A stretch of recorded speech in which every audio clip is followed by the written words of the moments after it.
It was a golden Friday evening in Savannah, Georgia, just one of those days where the air feels thick with warmth, the kind of evening that wraps around you like a soft blanket. The sun's low, casting those long shadows across Broughton Street, making the cobblestones glisten just a bit more. The chatter from open shop doors, the tap of heels on stone, and the distant hum of a saxophone filled the air, blending together into this perfect, almost cinematic soundtrack of the city. The lights on the street lamps blinked on, flickering softly, while inside the restaurants, the clink of glasses and the hum of quiet conversation set the tone for the evening.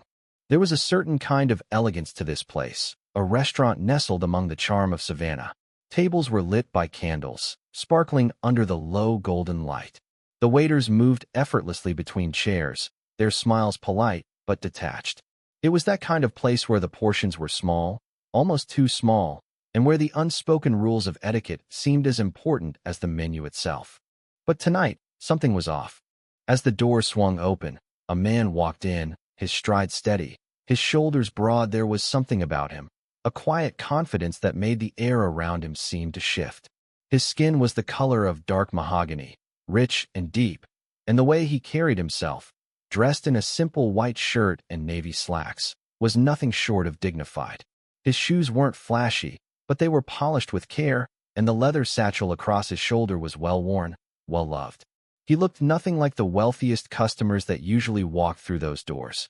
He wasn't dressed in a fancy suit or gold watches or designer shoes that screamed success. No, his presence was quieter, more assured. His very being was enough. He didn't need the world to know his status. He simply was.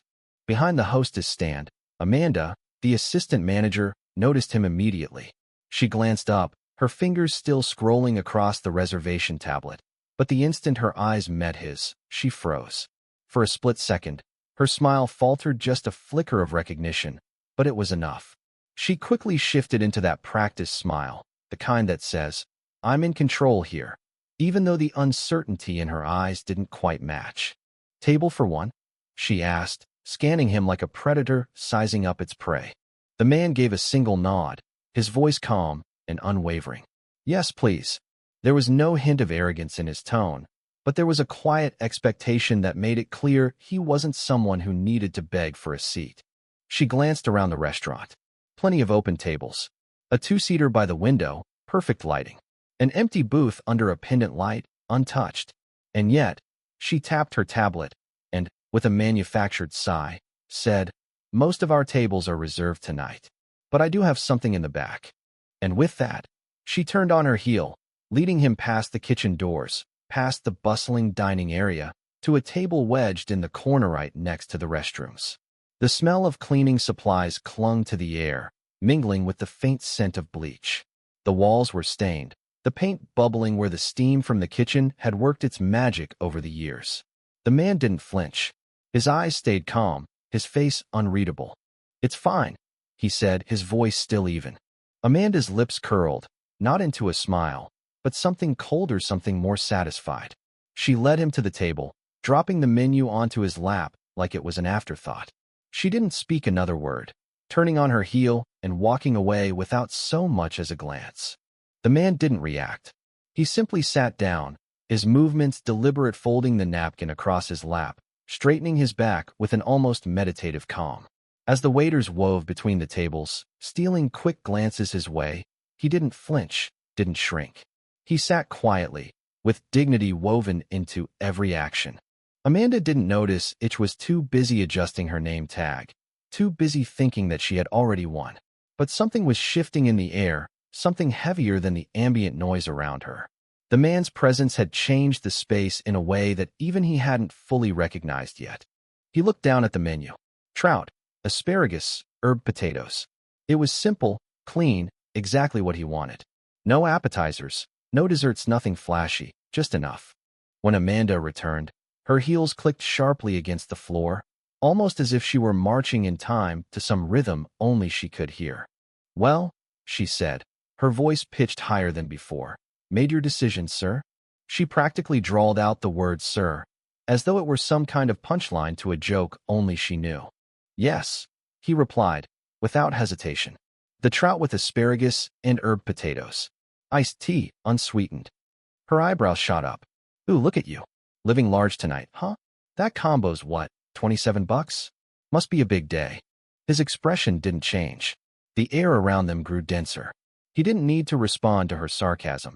He was already used to being dismissed. She smirked, leaning in just a little, lowering her voice. You know, we get guys like you all the time, coming in here trying to play high roller with your paycheck meal. Order one halfway decent plate and act like royalty. Her laugh was short, hollow. His eyes never left hers. There was no anger there, no defensiveness, just the calm steadiness that seemed to unnerve her more than anything else. I ordered, he said simply. She scoffed, a little too loud for comfort, then spun on her heel and walked away, muttering something that sounded like, bless his heart. The man didn't react. He simply sat there, the rhythmic tapping of his fingers against the table sounding louder in the silence that stretched between them. His mind wasn't on the food, Anna Maria. It wasn't even about the service. No, this had become about something bigger than that. About how far someone would push before he finally stood up. And when his food arrived, it was clear that the restaurant had no interest in offering him the same treatment it gave the other guests. The plate was slapped down in front of him with a dull thud. The asparagus was limp, the trout overcooked and curling at the edges like it had been left out in the sun too long. The potatoes were mashed sloppily, no care taken. This wasn't food, it was an insult. But the man didn't flinch. He didn't yell, didn't call for a scene. He simply picked up his fork, slid it through the dry trout, and took a bite. Slow, methodical. He wasn't savoring the flavor. He was memorizing the insult. He set the fork down, calmly. Amanda came over again, her heels clicking with sharp precision. Bon appetit, she said, her voice dripping with sarcasm. He didn't respond, just looked at her, his gaze unwavering. She lingered for a moment, before rolling her eyes and walking away. It was then that he knew. He wasn't just here for a meal anymore. He was here to prove a point. The table wobbled slightly under his weight. The chair creaked, as if the entire restaurant resented his presence. But the man, steady and calm, rose from his seat and walked towards the restroom. That was when Amanda stopped him. Sir, she called out, a little too loudly. He turned slowly, waiting for the next insult to come. I'm going to have to ask you to stop right there, she said, crossing her arms. The main restroom is for customers only. He blinked once. I am a customer. She chuckled, bitter and sharp. You've been here less than 30 minutes and spent what, $20-something? We have a policy here. Guests need to spend at least $50 to use that restroom. His jaw clenched, but his tone remained level. That's not listed anywhere on the menu.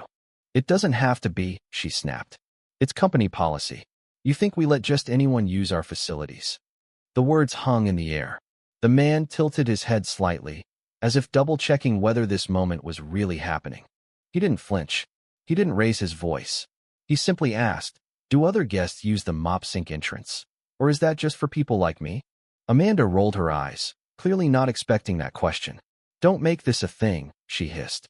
You people always want to pull that card. The word stung, but the man didn't let it show. He simply nodded and turned, walking towards the basement restroom she had directed him to, his dignity intact despite the insult. As he made his way back to the dining room, the restaurant had gone eerily quiet. The table that he had been assigned was gone, cleared away, as if he had never been there. He stopped in his tracks, the truth sinking in. Where's my table? He asked, his voice calm, but with an edge that made Amanda stop dead in her tracks. Her face drained of color. Oh, they cleared it.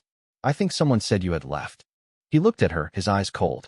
I was gone for 4 minutes. Amanda didn't answer. She simply shrugged, her attitude shifting. The man reached into his satchel, pulled out a folder, and opened it. The contract inside, the signed ownership agreement, gleamed in the low light. I bought this place, he said, his voice low and steady. 2 months ago. Tonight, I came here as a guest. To see how my employees treat people like me. The room went silent. The truth hit harder than any insult could. Amanda's face fell as she realized what had just happened. The man wasn't just another customer. He was the owner. And now, the reckoning had begun. What would you have done if you were in his shoes? Let us know in the comments below. Do you think this was about respect or revenge?